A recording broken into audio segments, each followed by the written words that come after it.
Yes, hello everybody. So I'm Melissa Peters and I'm a registered nurse, degree prepared, and I'm the regional palliative care coordinator here in our health region in Brandon, Manitoba, Canada.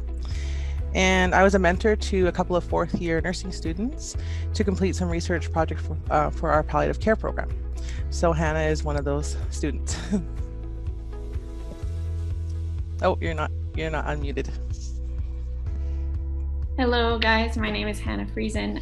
I'm a registered nurse here in Manitoba. I currently work on a COVID ward in the hospital here, and this was a project that I worked on when I was in my fourth year of nursing school.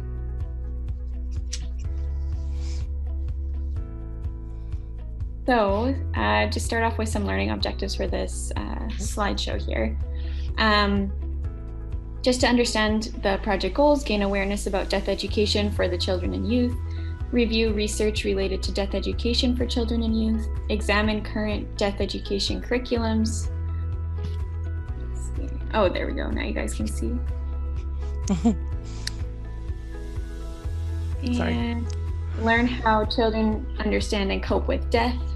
Acknowledge the public schools' role in promoting health for children. And their project goal was to complete research on death education in public schools. They focused on children and youth in grades 5 to 8. They share the importance and impact of death education in the lives of children and youth. They want to find an appropriate curriculum that could be implemented into school systems, raise awareness about this educational opportunity to really anyone they could, and if able, present to a classroom of students to evaluate the outcome of how it impacted them, either negatively or positively, and then report the findings to our palliative care team. We do think death education is important, especially in this age of the pandemic, right? Death is a daily topic and children are asking more questions, which is just strengthening our argument for consistent and age-appropriate way messaging to, involve children in discussion about death. So what is death education? Well, it's educating and supporting students to cope with death, dying, and other losses. It informs children and youth about the confusing and lesser known facts about death, so they're not left guessing. Often, they're making up things in their minds when we say nothing that is probably scarier than the truth. So we need to be better at that. It helps to normalize and reduce stigma around the topic of death. Today, we talked about many of the projects talked about how that was important in adults, right? Having difficulty having conversations with people because of their own comfort level. So maybe if we're starting with school-age children, by the time they're adults, we won't have such trouble with advanced care planning and things like that. So we want to normalize and reduce the stigma, incorporate in death into everyday conversations and learning opportunities. We need to consider the age, lived experiences, developmental level, emotional maturity, cultural, religious beliefs and supports, and of course, level of understanding of the student. We wanted to focus on death education to focus on all aspects of death, including physical and emotional aspects, provide accurate and age-appropriate terminology and information. We want it to be tailored to the specific class like biology, history, or health education, provide resources for the students, the families, and the educators, and again, creating that open, trusting environment, which was touched on a lot today. Reduce fears, anxiety, anger, misunderstandings, and discomfort when discussing deaths. Again, the adults are uncomfortable because they weren't taught about it. So this is how we can maybe change our future in the preparedness for dealing with death and dying. And a proactive approach to maintain health and well-being, help students become more familiar with death before it happens, instead of how we mostly manage it now, right, when it's a reaction. Better equipped with knowledge and language, and encourage better recognition and coping with grief. Of course, preventing those mental health concerns, as we know from some studies that they found that it can impact them. And there's some background found on death education importance during their research for sure. So here's just a few examples of some death education that we came across as we were preparing for this project. These are things that already existed. Death cafes is something that was in our city that we live in. It is basically a cafe where people can come together and talk about their own death experiences and try to share those experiences with other people just to help process it and normalize it a little bit. Another one would be Dia de los Muertos. Sorry, I don't speak Spanish. A Latin culture celebrates death and honors the deceased. There's another program called Palliative Canada. It is here in Canada. It's a Compassionate Schools Initiative, a public health approach to incorporate death education into the curriculums. This is in Manitoba, Ontario, and Quebec, as well as a few other provinces. Compassion Ottawa is a company in Ontario, Canada. They have a proposal to implement into schools. Death education is in the curriculum in some of the Ontario schools. Queensland, Australia, they have a few proposals and a lot of advocacy for implementing death education into the schools, but I don't believe that they have anything official yet. And in the UK, there's an organization called Dying Matters. It is a Death and Dying Awareness Week that they have, and they provide a bunch of educational resources for people about death and dying. During our research, we came across several curriculums that talked about death and dying for younger people in schools. Most of them were nonprofit organizations and alike. They provided death awareness of dying, grief, and palliative care. Many of the places were proposing the idea of death education in the school, but had not implemented it yet. So we were unable to contact many of the schools that had started this initiative due to this, but we did find a bit of research on it. The Grief and Death Education Toolkit was made by the Child and Youth Network, and it was just beginning to implement itself into the curriculum of a school in Canada here.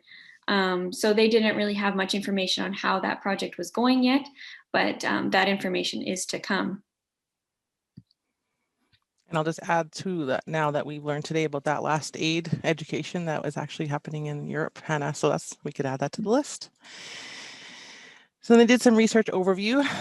They reviewed 13 peer-reviewed journal articles and several websites. They analyzed and compiled a chart, which we'll get to in a moment. They found that many articles stated the same thing. The focus on the research, again, was for children grades 5 to 8 in public schools. Some of the topics were that, of course, death was a taboo subject. It's often avoided in our Western culture. At early age, children typically understand the concept of irreversibility around the age of 8, so a lot younger than many people might think. Again, the mental health aspect, that children are at risk for developing mental health issues as a result of traumatic death experience. There's been studies showing that they have a risk of separation anxiety, developmental issues, and other behaviors when they do not learn to cope with death. And more importantly, if it's not done proactively, it's shown that many of these issues don't occur. Other things they saw in the overview were that many reports showed that teachers, parents, and caregivers found death education to be helpful, that it was a positive experience reported by the children themselves, that it was important to normalize the topic by including it into the existing curriculum. So it was important for adults to use honest, age-appropriate terminology, which we'll get into.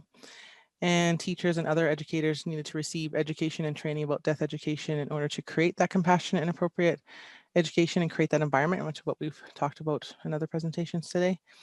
And children have a different way of coping and grieving than adults. They have more non-specific complaints. They may avoid it or just use distraction, and just making sure we're training educators so they're aware of the signs of distress. So just the importance and benefits of death education. There's quite a bit, but here's a few points. Enable, support, and identify resources for help. So supporting students who may not have good supports at home or in their life. Prevent future harm and trauma, as we discussed. Help develop more coping skills, provide opportunity to discuss and talk about death in an open setting, such as with a teacher or counselor. Provide age-appropriate, honest terminology. It is also a proactive approach to care, like we mentioned, incorporating conversations about death into everyday life and normalizing it to reduce the stigma before it occurs in their life. It will most likely reduce fear, anxiety, aggressiveness, repressiveness, those types of things in the children as they grow older. Improve long-term health outcomes. It provides a platform for children to develop healthy coping strategies from an early age. Compassionate environment, like we discussed, alleviate fear and anxiety, help present the very real topic of death as a natural and normal part of the life cycle, which happens to everybody. Develop a positive attitude towards that topic. Peer support, so children feel more normal when other children their age or close to them are experiencing deaths, and it's not just them and they're alone. Shared experiences, so children feel more comfortable reflecting about death with others. And communication, just following death education, students are better able to talk to their family or to trusted ones about this sensitive topic, and better able to understand the terminology surrounding death. So the 4 C's is something that we came across in our research and kind of thought it was very important. When teaching children about death and dying, these are some points that need to be reminded. They did not cause the illness or the death. They cannot catch the illness. They cannot cure the illness, and someone will take care of them. So these are just important things to emphasize when educating children. So of course, the reaction to death education depends on many things, such as their age and stage of development, their cognitive ability and understanding of life and death, their emotional maturity at the time, their previous experience of illness and death, any previous trauma they've had, their support systems at school and at home, any religious beliefs and practices they've been taught, and their ethnic and cultural background as well. So here's a little cap of how children understand death for everyone just to have an idea. So between the ages of 4 and 7 years old, they're gaining more sense of autonomy and starting to have some feelings like concerns of guilt, but they still see death as reversible. They often feel responsible for the death, and they're usually verbal, like asking lots of questions or maybe acting like nothing happened, maybe sometimes some confusion or some general distress. Like we had mentioned, making sure the educators and parents know the signs of distress, so they may have some aggression, right? Like going back to wetting the bed or something, nightmares, disturbed sleeping and eating, maybe some violent play, and attempt to take on the role of the person who died was found to be common. And then in age 7 to 11 years old, they start having more concrete thinking, more self-confidence. They're starting to socialize and have more logical thinking, and they usually see death as a punishment. So they begin to see death as final, and they have a desire for complete details. So they want to have the ability to mourn, and they're concerned with how others are feeling.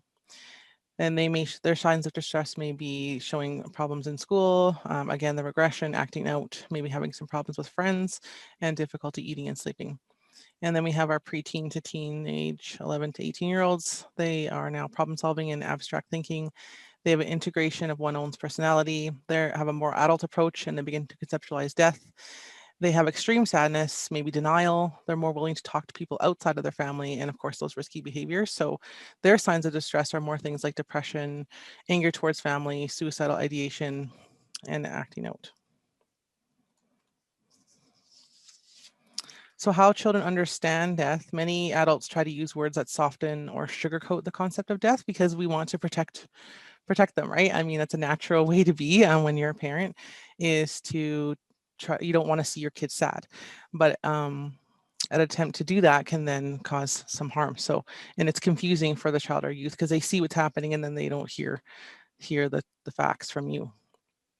So you want to use words like naming the illness, like it's cancer, heart disease, sudden infant death syndrome, whatever it is, instead of just saying they're sick or they have a boo-boo or a bad back, because then if they get sick, right, they're going to now think, well, they might die.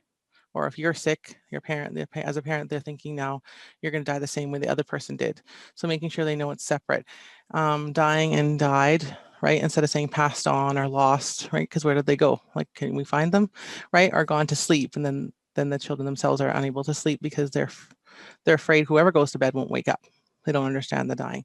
Saying things like grandma's body can't see, hear, or feel, instead of grandma can't see, hear, or feel. So saying the body, right? And then maybe words like dying from suicide or caused his or her own body to die, instead of saying committed suicide. So it's just some ways to keep it more clear and more black and white for them. So after our literature research, we also researched some available curriculums that teach death education for children or in the public schools. So we researched the benefits, the importance, and availability of death education. We compiled data from the top 3 curriculums we found in our research, And as mentioned earlier, it was difficult to gain access to these curriculums as there was very select few in existence. So hopefully in the future, there is more of this. In the next slide, we provide a chart of these 3 curriculums that we found, and I'll just compare them here. So the top, it has the title of the curriculum. So Grief and Death Education Toolkit is the first one that we kind of looked at, that we found that was very helpful. It was very inclusive of lots of things, lots of topics that need to be discussed when you're teaching death education to children. It on the side there, the left side, it just shows different components of the curriculum. And we put X's if that curriculum had them or not. So right next to that one is Dying Matters, Let's Talk About It. That is by that organization in the UK, Dying Matters. They basically provided a resource for people to look at for help when talking about death education. It wasn't so much a curriculum, but more of a guide. And then the final one, Loss, Grief, and Growth Education Project, provided by Virtual Hospice.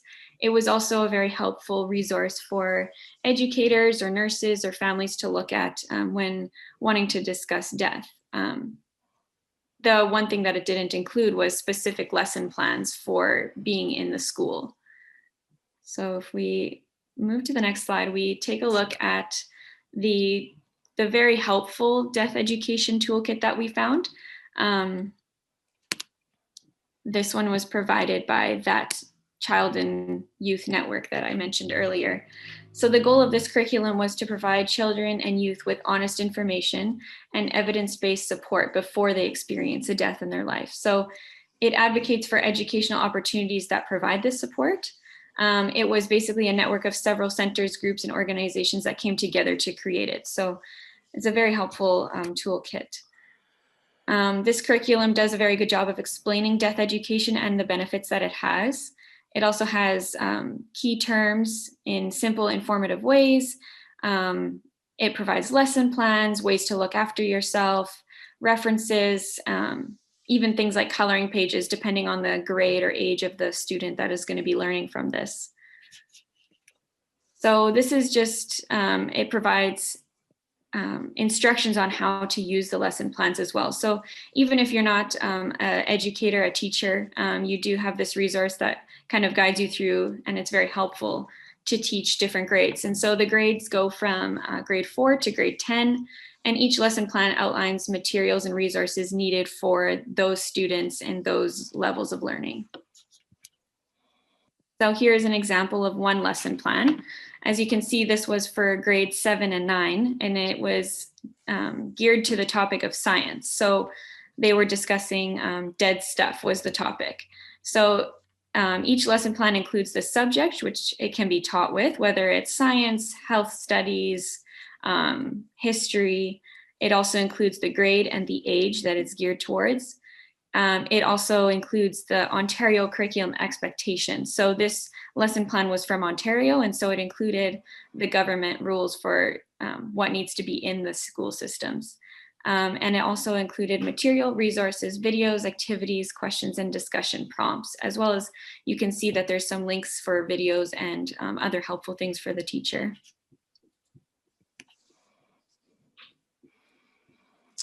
So in the toolkit, they also had for students to work through a small group setting, and they could go through this what to say document, as you can see. So we just thought we would point this out because it was pretty interesting. So they would ask them all these questions like, I'm sorry for your loss, and they would circle whether they don't like that, they're not sure if they like it, or they like it. So it was really a good way to promote, you know, them having discussions and forming maybe some opinions on how they feel when people might say this when they've experienced a death so in their life. It's pretty interesting tools. They also included in the structure and the resources letters to provide to families, teachers, caregivers, and other students so they could understand what was going on, and it was maintaining good communication and helped everyone stay connected, you know, so they know what was being taught and then how to kind of follow up with that. That's interesting. It was really well done.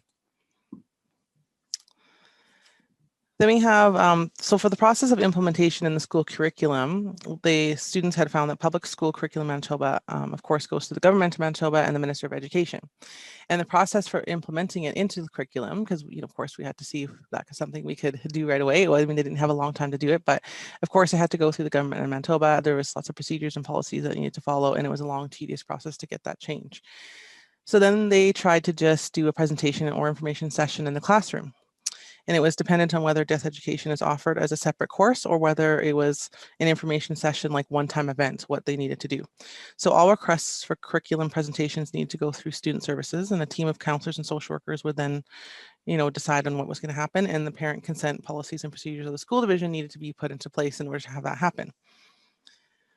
So basically, when they went and talked to the superintendent of the school division, it was difficult for them in the first place to get a hold of anybody to talk to about it, and no one really knew who they should talk to about it. It sounded a lot more like people were maybe avoiding it and were uncomfortable with the topic, and I think Hannah can attest to that, it really wasn't something they were comfortable bringing to talk to children about at all. And they even had talked to me about, us and the students had talked about whether they could just present it maybe to some parents then and see what their take on it was, but they never they didn't want to do that either. It was just quite avoided, right? That's how kind of how it went. So.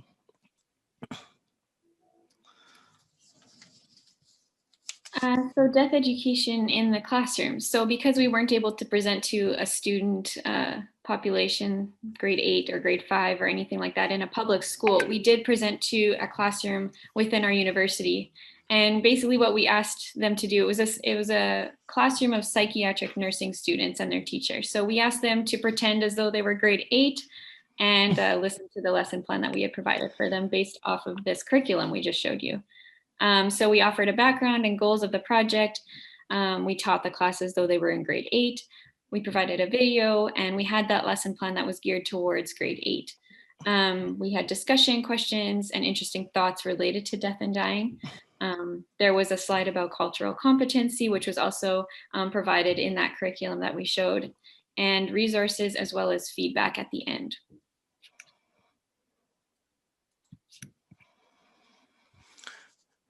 So in conclusion, death education for children is a new, exciting, interesting, and vital opportunity that's growing in North America and hopefully around the world.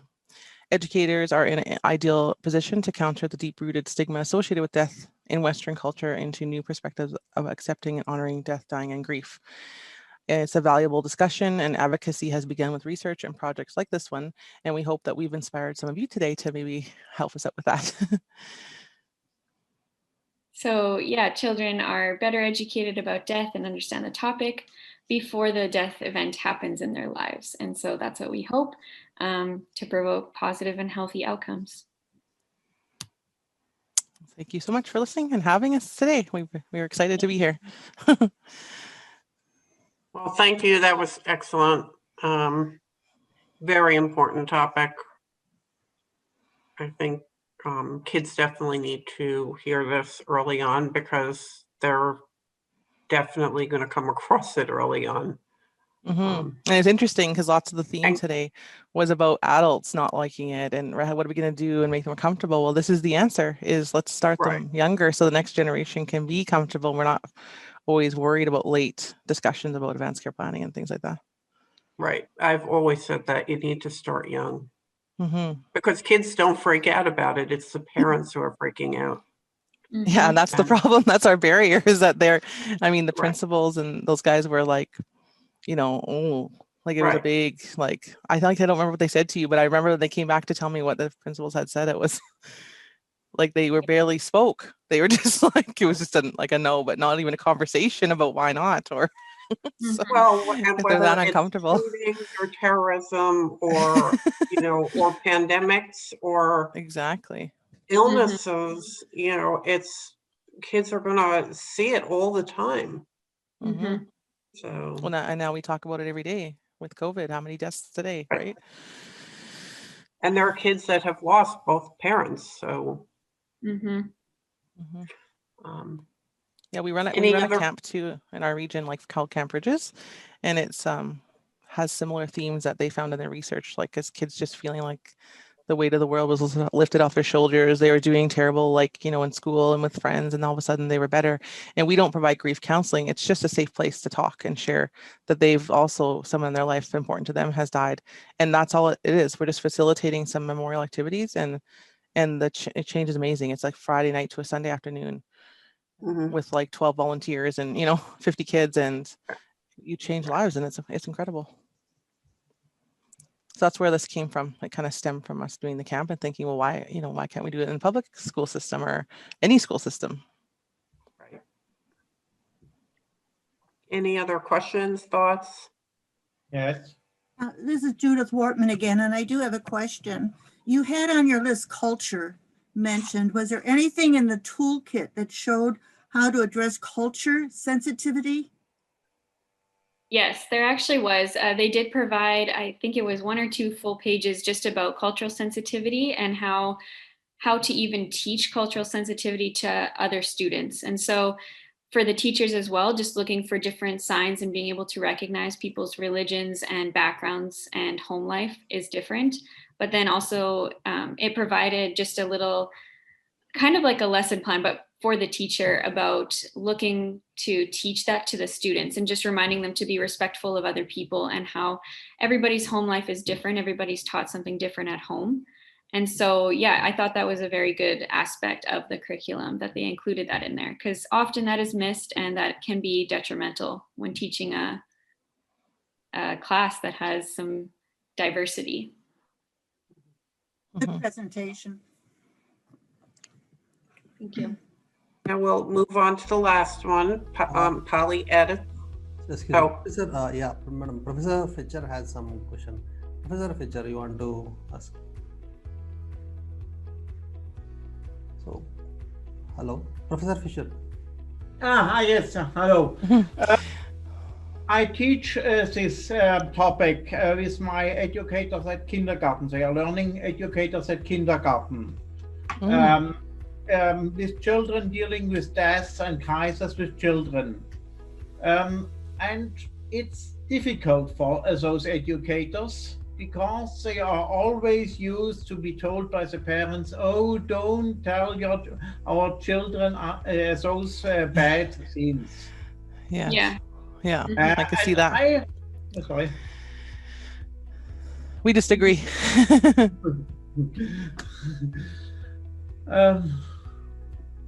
And I tell my students always, but you tell children fairy tales, Grimm fairy tales.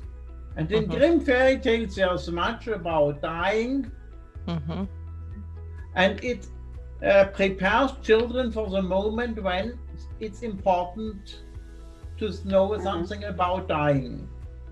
At the moment with COVID, that's a good point. Yeah. Thank you. And I have a book here. It's only in German, where it is explained evangelische Religions, Protestant Pedagogic of Religions. And there there is a model how to teach instructors in kindergarten how to deal with children. Oh, that's awesome. That's great.